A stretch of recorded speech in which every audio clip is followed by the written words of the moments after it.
Step into a world of magic and limitless possibilities with me, your host, Katie Soul. I'm not just your average podcaster. I'm a former Fortune 100 exec who dared to escape the rat race and embark on my own mystical journey. Together, we'll discover that a mystical life is not something you stumble upon. It's a life you consciously create. Join me as we explore inspiring stories of extraordinary souls who fearlessly pursued their dreams and unlocked their inner radiance. Welcome to my world, where magic awaits and your light shines bright.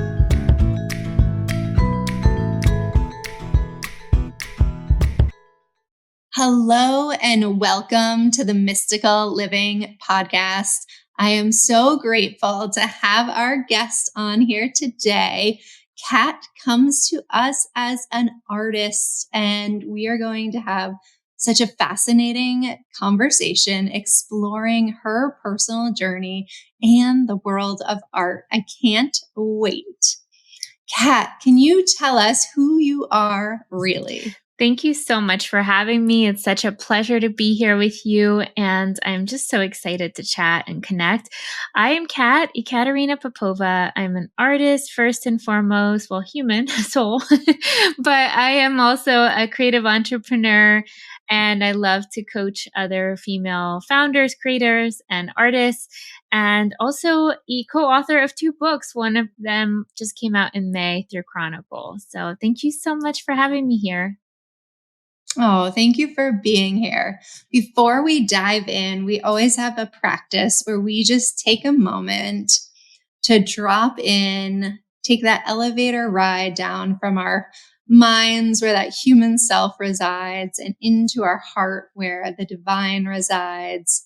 And I don't know about you, but I've been juggling kids and getting everyone where they need to be this morning. And I'm ready to drop into my heart. Same here. I'm ready.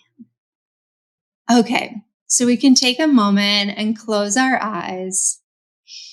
And this came through this morning as we're really diving into the world of art. So take a moment, close your eyes, take a few breaths in and out, and visualize in front of you a blank canvas. This canvas is pure white. It can be any size that you see. It can be small, medium, large. It can be really expansive. And in front of you, there's this beautiful set of paints, every color that you can possibly imagine, brushes in every size. And you have the full creative license to create what comes next on this canvas. So I invite you to tap into your highest self now. And when your highest self picks up that brush, maybe your highest self uses your fingers, your toes, your body as the paintbrush. And take a moment to just let something emerge on the canvas. Let your highest self show you a sign, a symbol, a full painting perhaps, that gives you a glimpse into where you're going and what your heart is truly craving at this moment, trusting whatever emerges, letting it come, letting it be easy. And when you're ready, you can open your eyes and we'll begin our conversation. That was so lovely. Thank you so much. Oh, amazing. Is there anything that emerged on your canvas that you feel called to share? Yeah, so it was perfect timing for me, very intuitive. Creating new work for a few shows next year. And one of the things I was always thinking about, the next step of my work, next level. And the thing that came through was like this window, and it was this impasto, very textured paint. And I've been thinking a lot about light and, how important it is both like spiritually and for artists. And light is something that I love to paint. So it gave me some clarity. So thank you. How about you? Hmm. Yes, I saw this canvas that went and opened like a door upon a door upon a door that took me deeper into different scenes, which was really beautiful and interesting.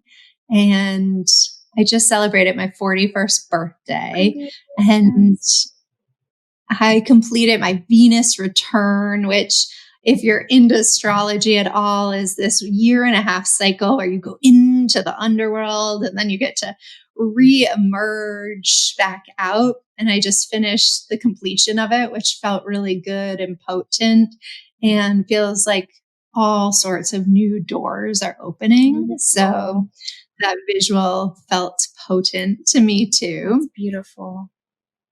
And this morning I was taking some time to just dive into your art, and it's so beautiful. And it gives me this sense of home because you paint a lot of scenes in homes. And I would love to just learn a little bit about, how did you come to paint these scenes that feel so deeply comforting and beautiful and expansive at the same time? We'll put in the show notes how to view Kat's work too, because you have to experience her art. It is thank you. A spiritual experience for sure. Thank you so much for saying that. It's still a journey. I feel like every year I'm sure you feel the same way. It's like every year I get deeper and deeper into what home actually is. And it's almost like, it's all an exploration. I mean, all art is just an exploration. It's not anything definitive, but it's like almost when I started, it was very literal. It was like, oh, it's my home. I grew up in Russia. So I painted a lot of like old memories from my childhood in Russia. Then when I moved, I started to paint my home. Like, oh, this is home. None of that's home, and it's like the things like, even as a business owner, just like setting a goal, that's what I want. But that's when you get it, it's like, no, it's something else. It's deeper. It's always so much deeper.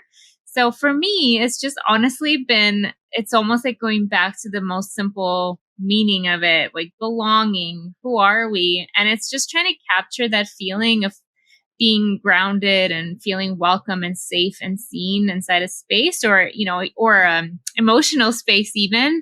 So it's both my visual attraction to these spaces, and as well as like the meaning of what it actually means to belong somewhere and to feel at home.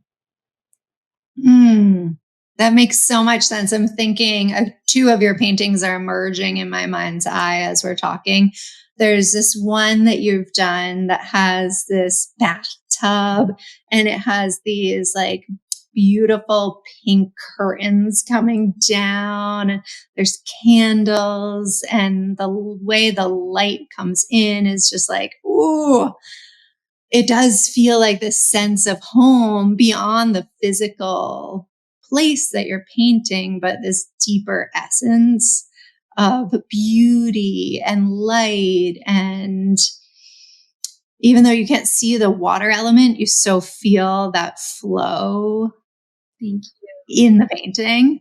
And the other one that's coming to me is, you have this piece that's 2 chairs in what looks like sort of a secret garden and a table, and they're empty, and it feels like such an invitation. So I would love if you could maybe just share some insights to your creative process and what was going through your mind as you were creating these pieces. Yeah, absolutely. So some of the work is more imagined and some of it's referencing actual spaces. And in the case of the pieces that you mentioned, actually both of them, it's interesting you're drawn to them, are not really real.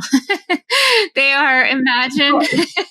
They are from they are I do use images that help me bring my vision to life, but they are, especially the garden piece. I created that after a very difficult time, actually. It was right before COVID, and I was going through some spiritual awakening stages. I was going through a lawsuit with, our book that we wrote, and it was just silly. Like, all of it was so trivial, but it was causing me a lot of fear and a lot of instability. I didn't feel free to be myself. Um, and at the same time, I was spent so much time painting these interior rooms, and that painting was a way for me to like literally put myself outside through my art. And it was like, I called it a table for me. I think that's the one you're thinking of. And it's really just about like giving myself that space and that freedom, even though did not actually feel it. But looking back, it was super healing. It was one of those like big, full body type paintings. So, and the other piece was, the bathtub. That was something that I just always find comfort in. I painted a few bathtubs, but I don't know about you, but just being in water, whether it's in the ocean or in the tub, something very calming. And I sometimes just listen to meditations in the bathtub too, because I feel that I'm kind of in a good way stuck there, and I can be present where my mind isn't racing and distracting me. So, but I think for me, a painting always starts with an emotion. Any successful painting that I've made that I've really connected with, it's like I have to start with a feeling before the image. Oh, that's so interesting. I love that.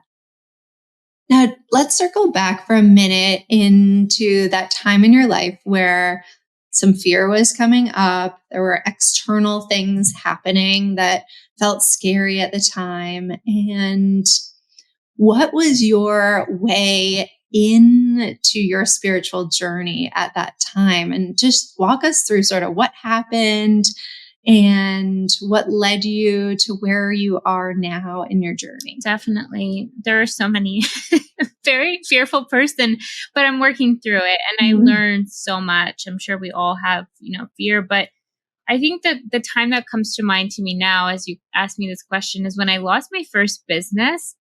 And it was interesting because I never wanted to be a business owner. I just wanted to be an artist, and I fought it. I fought the business thing. I was like, I'm just doing this until my art takes off. And the truth is that I actually liked it, but I had some unresolved shame around claiming that part of myself, that, leader, the boss. And it was just, some stuff that came up, and I lost my first business. And after that moment, it was just a partnership agreement that didn't work out. But I felt very scared. For the first time, I felt like the things that were mine no longer belonged to me.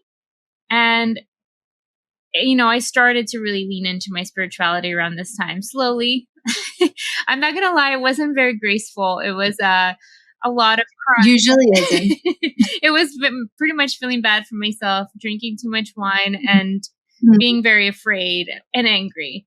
And at a certain point, I remember sitting down, and then this was, 2016. I sat down at my laptop, and I just felt this inner knowing, like I made the decision to build a successful business, and intentionally for the first time. It wasn't an experiment. It wasn't a side thing. It was like, I know I'm meant to do this in my own way. And a song came on. I think this was around the time I discovered Lindsey Sterling's like Violin. I don't know. It was very emotional. So I started, and I remember I just started to take action not from a place of fear, but from a place of like creation and intention. And I learned so much because things started to turn around so fast after that. And I was struggling for months, and I'm not going to say it was easy, but it was this moment where, yes, the fear was still there. Yes, I was still dealing with like the, human stuff, but I was just moving forward, and truly felt really guided. And then as you know, this was a very long journey, but one of the highlights from that time was I found myself in Greece on an artist residency and that I could not afford. I don't even know how I was there, but it's like the universe just Mm. like paved the way. Yep, And it totally. was this moment where we went to this church. It was in Skopelos Island in Greece, where Mamma Mia was filmed, and there was a church on top of a cliff, and you could light a candle and set an intention or prayer. Um, and it was, just a personal moment for me where I lit the candle and I just said, I want my life. I want to help other people. I want to use this moment to do good. Like I promised to pass it on. I promised to give back. And it was just like, it felt very real. It was, of course, beautiful, like turquoise sea and candles and this beautiful little church. So just synchronicities. A lot of it is not on a monumental or even epic travel. A lot of it's like sitting in front of your laptop and having those moments. But to me, it was really special because the universe showed me, like, yes, you don't have any money. Yes, like you're struggling, but I'm going to give you all these beautiful experiences anyway as you heal and recover. So it was a very fragmented story. There's way more to it, but just to give you a little taste. I think every guest lands the right nuggets for the audience at this moment in time. And there's so much beauty and depth in the glimpses in that you shared. I'm curious in those moments. So you had this deep inner knowing, you're meant to serve, you're meant to follow this path.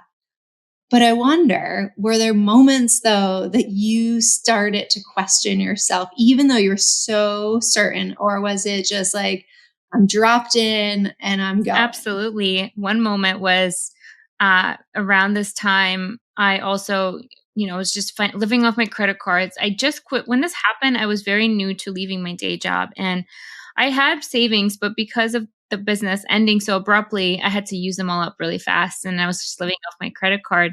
And there was this moment where I was, on paper trying to play it cool and start this new venture, trying to make it like a positive spin. But in reality, I was taking my coin jar to the Coinstar machine and just like literally getting out whatever I could. And it was very humbling. I struggled a lot. I cried a lot and panicked and just felt a lot of shame. I felt like I could have done, all the scenarios. I could have done this differently. I shouldn't have done that, blah, blah, blah. I didn't listen to myself. A lot of, and I still, still learning not to do this, but just beating myself up, looking back of what I could have done differently. But it's funny because if I didn't have those experiences, I wouldn't have anything to write about in my books and I would not be a good Right. coach because, as you know, when we mentor people, having this arsenal of experiences and stories and examples to help them reframe what they're going through is invaluable. You can't buy that. Like you literally can't. And so now I'm so grateful for those painful and humiliating in many ways moments. But now they are my tools. They are how I live. So I'm sure you have similar experiences. Oh, yes. I always say, like, let it be the compost of my growth when I'm in that moment and I'm feeling the death portal of what no longer is a way I can identify or work or be in the world. And I have to release that back to Mama Gaia. And I always say in those moments, okay, this is hard. This is hard. This is hard. I'm scared. And let this be the compost of my growth because I know that there's growth, there's greenery, there's beauty on the other side, and that this will serve as that compost. And compost is so important for the nutrients that we need for our growth. And it can still be really hard. So tell me, when you're in those moments, what was it that helped you keep going, propel you forward?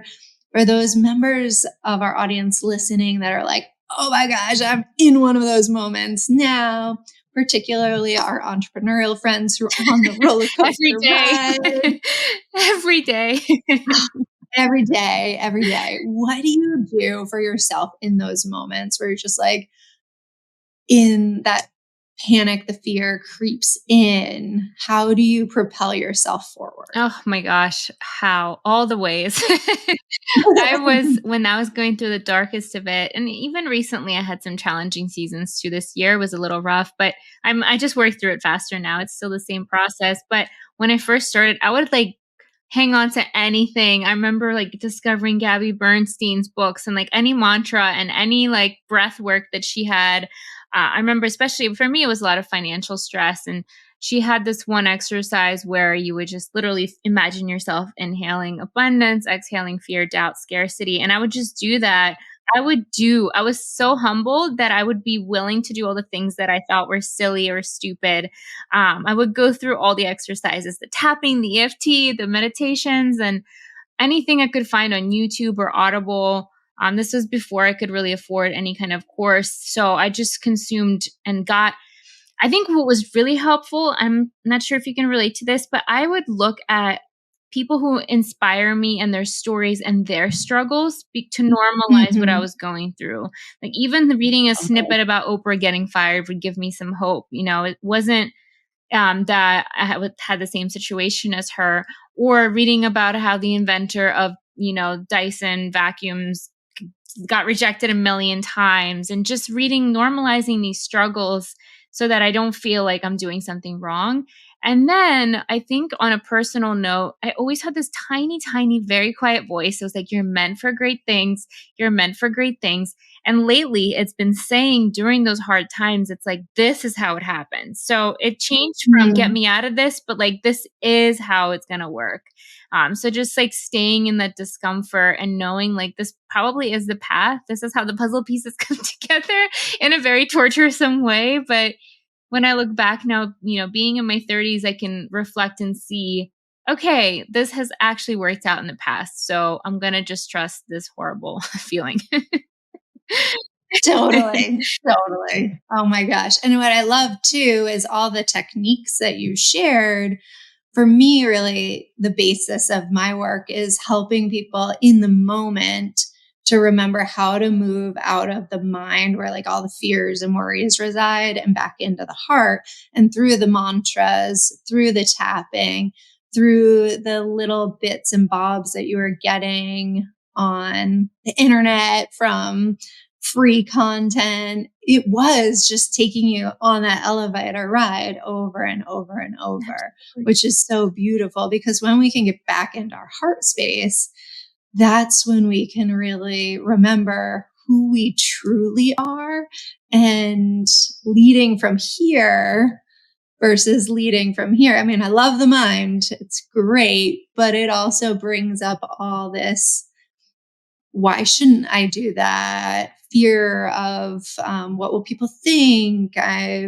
Financial fear, whatever it might be.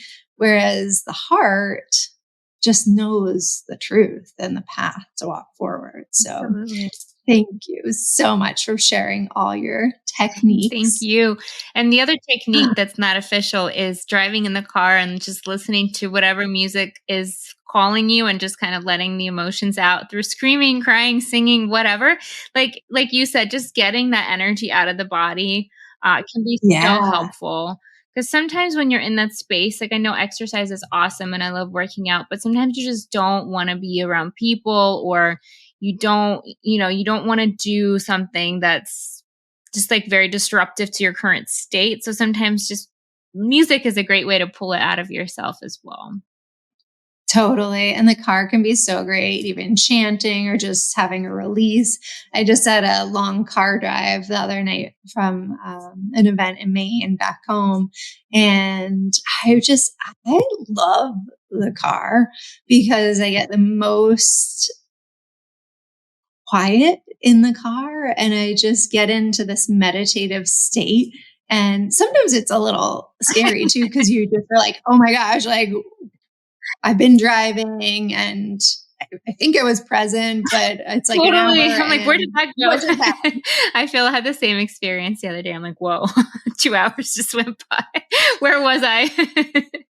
Totally. I know. But it is such a great place. And I have two kids and we ski and we go to Cape Cod. And so we're often throughout the year taking these couple hour car trips. And I really have come to just deeply, deeply enjoy it instead of seeing it as a chore or something that has to get done. Just that's a couple hours for me to really contemplate and think and be inspired. And I get just the best information. Same. I even listen to Oh, courses in the car. Like, I know I can't see the yeah, graphics, but I just love it because I feel like you said it's me that too. meditative state where things just absorb, and I'd rather have like good information, whether it's mindset, business, or spirituality, just seep in there. If I need to listen to something again, that's fine. But it's just a really great way to learn too. Totally. Okay. So I want to ask you, this is the one question I ask every single guest that comes on the podcast.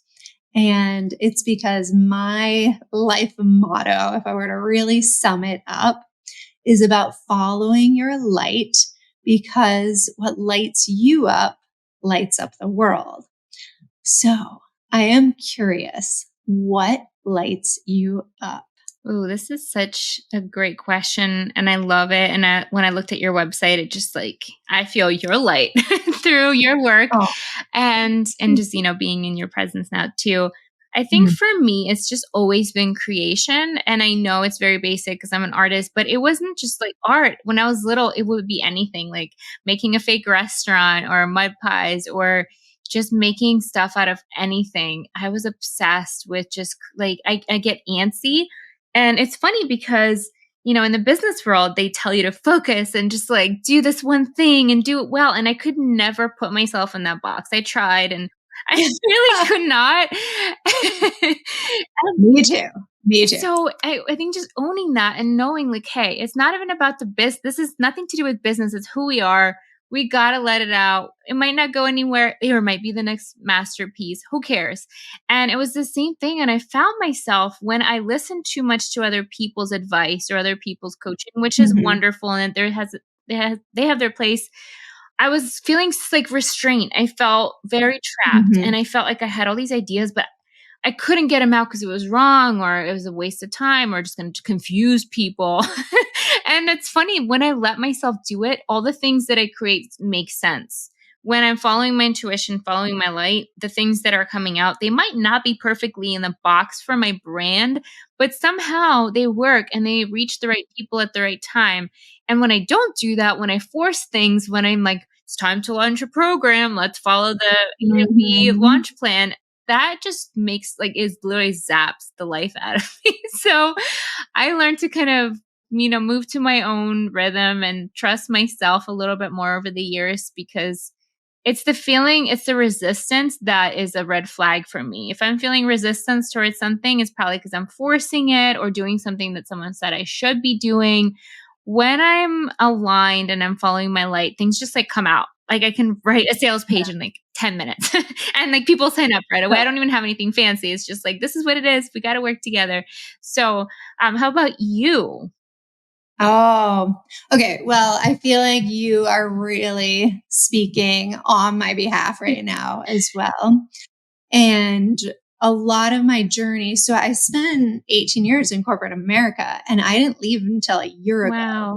And so I was really much in the box. And how I survived in the box of corporate America is I took a different job every year and a half. And that was, looking back on it, my way of finding that newness, the creativity, place to expand upon my knowledge base and learn. And I always went for the startups. I could never do the big business. I was like, what's new? Sign me up. Please, I'd beg and plead. Can I please go there? I had this one boss who would say, Katie, could you just do the same job for 2 or 3 years? I know I can't do it. So that was a little mismatched energetically, but then I came out of corporate into a whole new industry that I didn't grow up in. I didn't know the way to do it. So I leaned on a lot of friends and coaches and learned how it's done in this industry. And I learned that wasn't for me either. I totally relate. It's like you spend all this energy and money and resources, and then you're like, "Oh, I do Oh, not want that." totally. And I got to the point where I just realized I have to do it my way. I have to follow my truth, even though it might go against the grain. All my friends would say, like, you got to find your niche, you got to narrow. And I just can't. I can't. I talk a lot about human design, and somebody said, "Oh, or, is that your thing?" I'm What is like, your no, human it's design? what is my human Yeah. design? I'm a 6-2 generator, Okay. and my life theme is to snap people out of their minds and into their hearts to experience higher states of joy, bliss, and Oh ecstasy. my gosh, I love it. It's perfect for you. Totally. So when I really come back to, oh, that's what I'm meant to do, and maybe it just doesn't look like the way everyone else did it. Maybe I'm just not going to narrow. Maybe I'm just going to be broad. I'm obsessed with exploring the mysteries of the universe. That's not going to change. And I can't always fit them into this beautiful little box with a bow because it's messy and it's complex. And I believe that's part of my magic, and owning and honoring that. And also knowing that I do need to bring in a degree of discipline into my own life, because for me, I actually just recorded a class on creation energies. So it's Ooh. really perfect timing. It's for the crystalline convergence in Sedona for the attendees of the convergence.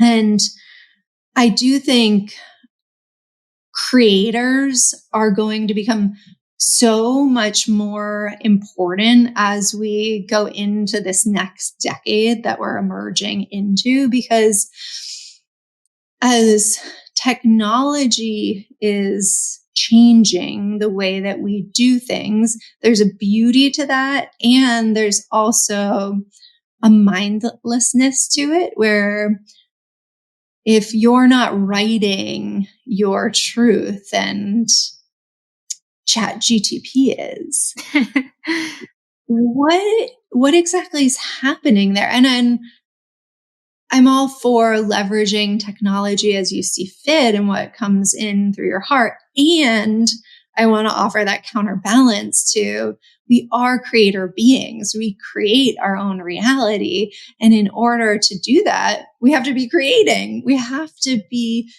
receiving new information, trying new things, testing, playing, having fun with our creations. Absolutely.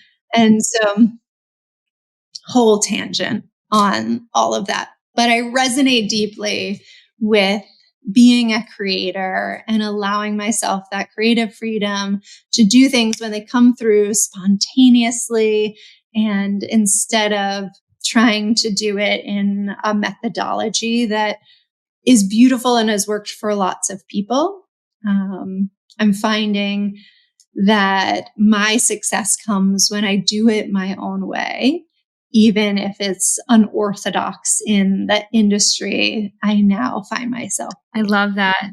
Thank you for sharing. And I agree with you. And I think something that you were mentioning about technology and, chat, I find myself more drawn to imperfect things that I could feel Yeah, connected with these totally. days. And it could be, beautiful clothing brands such as like yours, or even a weird little painting that is technically not like this masterpiece, but something about it is just calling me, or I want to touch it. And I think that's what this technology is doing. The universe is wise. It's never going to like allow for things, but it's highlighting to us what is important. Do we really need to spend Mm, 6 hours typing this email? Yeah, maybe chat can do a better job at that. But what is the meaning behind the email? How can we send that, intention? And I've just been really filtering my activities lately too, and how important it is that we mm, get in the studio, or, yeah.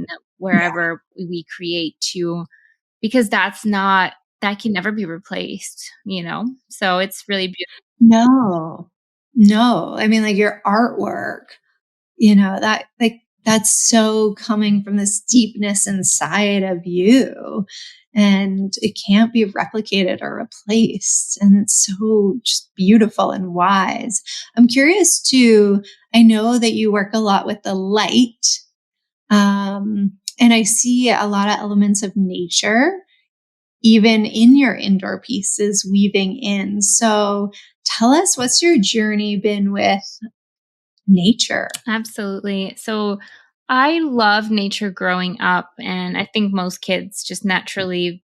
Naturally, when I was growing up in Russia, we had a little summer house. It was just a little cottage. It didn't have any running water or anything, but it was my favorite place on earth. I would Mm. dream about it. I would make up stories about it in the wintertime where we couldn't go. And in the summer, I would just get so excited. There was this tiny muddy pond there in this beautiful forest, nothing special. But to me, my childhood imagination has amplified this plot of land to be the most majestic, magnificent place on earth. And I still like that was some of the happiest memories. Part of it's just feeling safe, part of it, my friends were there. But then the power of just nature sitting under the stars, going into the forest with my aunt. And these, when I moved to America, kind of got away. I think being a teen, you just want to do cool stuff. You didn't really care about nature as much. Or maybe I did, but just not, I had other concerns like boys and clothes. But then as I, was going through my ego death after art school, I thought, I need to be in New York. I need to be around all these people.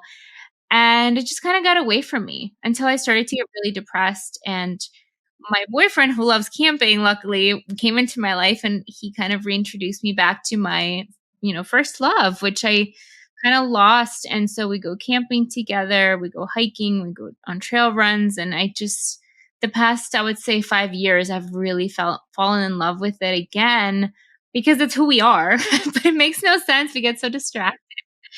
And these days, I love to create in response to the thing that I can never capture, nature. Like every day I wake up and I see the sunrise, and I just think like, why? Sometimes it's like, why even bother?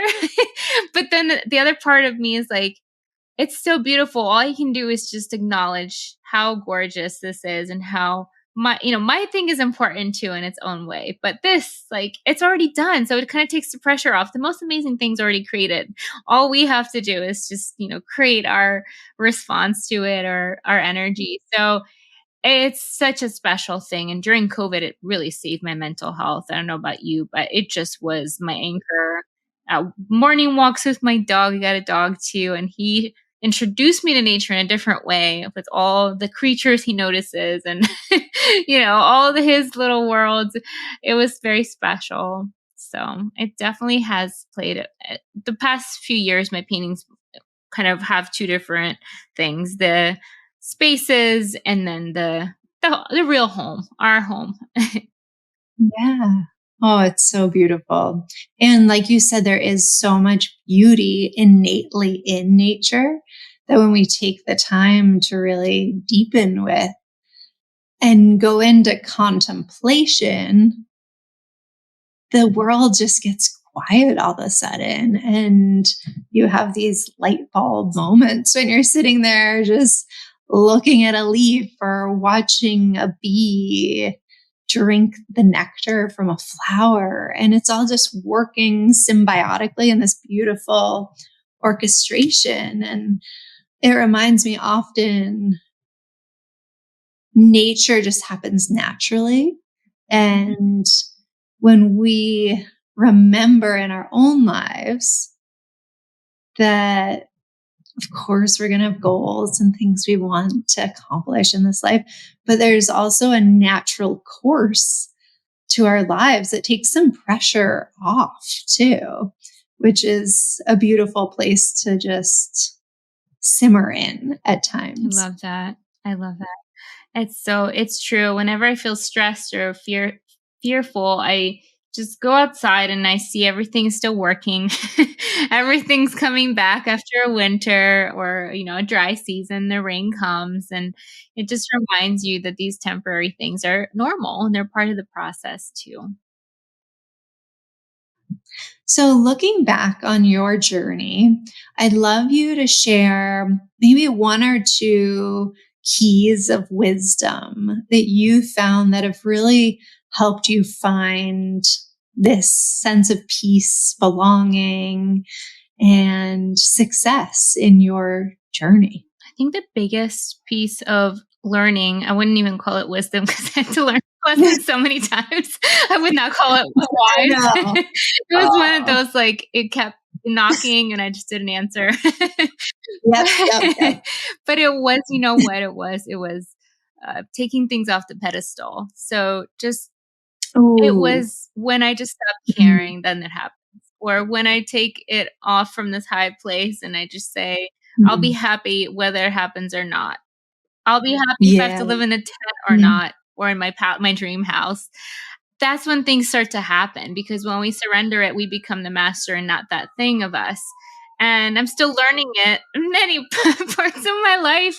These obsessions that we have, that with things not working and us thinking it is going to change the way we feel if we get it. And it's just consciously, I fully understand it. Subconsciously, there's still some work that needs to be done with it. But I think the more you can at least admit to yourself, like, hey, this thing that I want, it's not that big of a deal. And the way, a hack for me has been, honestly, the things that I'm obsessed with, or a result I'm not getting, I think about it like 10x. I'm thinking about it, what if that version of me already has like 20,000 times more than this thing I'm asking for? Would I really care about this thing? No. And then trying to move on from that place of like, we're way bigger than that little goal in the grand scheme of things. So yeah, I think that's the biggest one, is just taking things off that, obsessive striving and forcing. Totally. I'm teaching a class right now on how to really manifest your dreams. And one of the modules, there's a lot of like shedding and finding your purpose first, but then we really get to the fun manifestation work. And I use this concept with a sun and rays going off the sun. And the rays, the middle of the sun represents what it is that you're calling in. And then the rays are those experiences that you're going to have, those feelings when that middle thing becomes your reality. And then you start to feel them now. But what I really love to do is project the ray out. So you can think about, okay, what is this ray look like now? What does it look like 10 years from now? What does it look like 20 years from now? And what's cool is, a ray can bend and come back into the center. So you can pull that 20-year vision back into the now. Because at the end of the day, our dreams are meant for us. They come to us for a reason. You have the downloads or uploads that you have because that's how you remember what you came here to do and be and see and experience and love. And when we can just bend it back in, because time really is malleable, then we can have those experiences quicker and accelerated.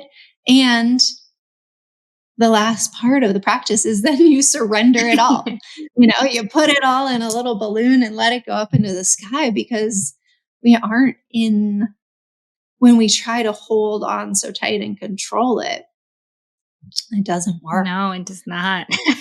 I can attest to that firsthand. It does not work. In fact, I had recently, I'm not going to share the details, but something I was really holding on to and trying to control taken from me. And I was going through like this, very uncomfortable moment.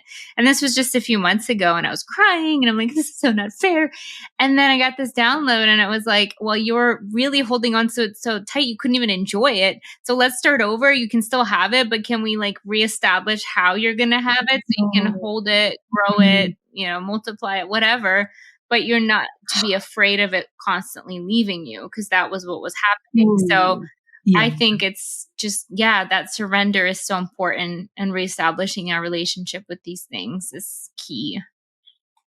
Oh, that's so beautiful and wise. And it's nice when we listen, to our intuition, we can move through these things faster and take the learning. I have this chapter, I wrote a book this year, and it's coming out at some future date. I love that. That's on its own journey. But I wrote this chapter in it, and it's called A Feather, a Whisper, and a Brick, because I believe our intuition first comes as this feather just brushing us by. Then it, gets a little louder. Maybe it whispers in our ear.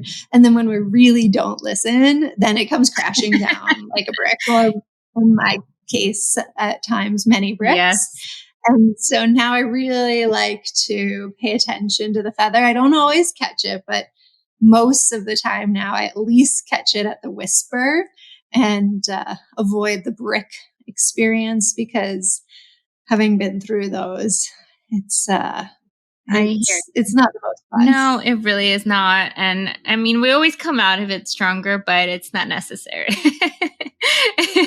Totally. I prefer to, I'm stepping out of the brick era. Going the feather era. Here we go. Yeah. Welcome to the feather. It's a great place to be. Okay. So we're recording this episode at the end of July.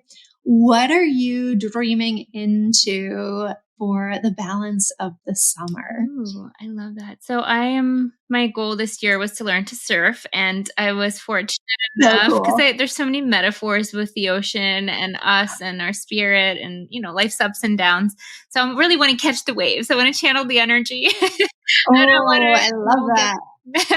But it's okay if you fall down, you just get back up. So I've been taking some surf lessons, and I'm waiting for my surfboard to come and just drive out to the beach the rest of the summer.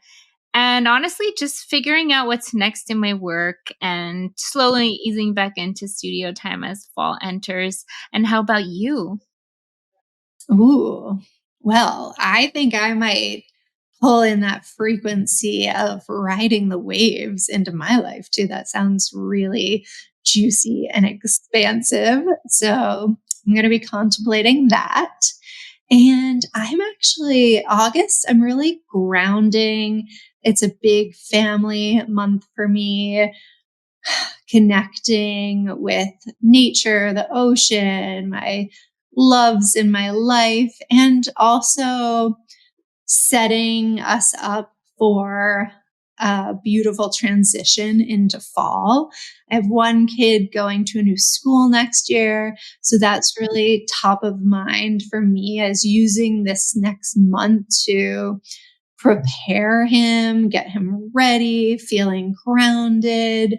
And I've learned throughout my life, sometimes when we just kind of rush into things with a big whoosh, it can lead to chaos. And taking some time, even though it's maybe not my natural strength, but I've come to really value taking time to prepare and be organized and conscious of how we're stepping into a new season and doing it in a ceremonial way. So while there's still lots of play and delight coming in through the month of August, there's also this preparation theme so that we can go into the fall season really feeling cohesive and ready as a family too. I love that. It sounds perfect. Yes. Yes. Okay. So tell the audience all the ways they can find you, find your services, find your art, learn from you, learn with you. Absolutely. Thank you so much again for having me. This was such a joy. I'm usually on Instagram, although I'm proud that I'm taking a break currently. So I will not, I will not say I'll be there for the next few weeks, but we share a ton of free, if you're creative or love art, on createmagazine.com. We share articles, career tips for creatives, and our podcast is on there as well. And on Instagram at Create Magazine, and my Instagram is at Ekaterina S. Popova. And for those who are female identifying artists and creative entrepreneurs, I have a coaching membership called the Art Queens, which will be opening again in the fall. And that's a beautiful community where we support each other, share resources, have guest speakers, and, I offer coaching monthly as well. So you can check it out at artqueens.co. Cool. I love it. I love another .co too. Yes. We're Mystical living is a .co. It's a good one. It's a great. I like it. Us creatives, we could take a little bit of a different path, or maybe the .com was just not available. That. But it's okay. It's just, more efficient. Who needs Yeah, I like it. There's something about the .co that feels right to me too. Okay, so as we close out, any last parting wisdom to leave with the mystical living audience that's on your heart? I think just taking a time to create something for you, whether it's a journal page or a sketch or, a song, or even just sitting with a sound bowl, anything for you, just for a few minutes each morning can really set the tone and help you have a way beautiful experience in your day. Something I've been leaning into lately.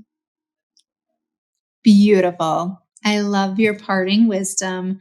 Thank you so much, Kat, for being on the Mystical Living podcast, having this beautiful conversation that I know is going to touch and ignite so many hearts. I'm beaming you so much love for a beautiful rest of the summer. Thank you so much. This was a pleasure. Aww. I'm grateful for your presence on this remarkable and captivating journey today. Together, we've delved into the realms of limitless possibilities and unlocked the secrets of our true selves. A mystical life is not a mere coincidence. It's a thrilling adventure that you actively shape with intention and passion. Remember, when you follow your light, you not only illuminate your own path, but you also radiate light to the world around you. The world eagerly awaits the magic you have to offer. Follow your light and let it guide you to incredible heights.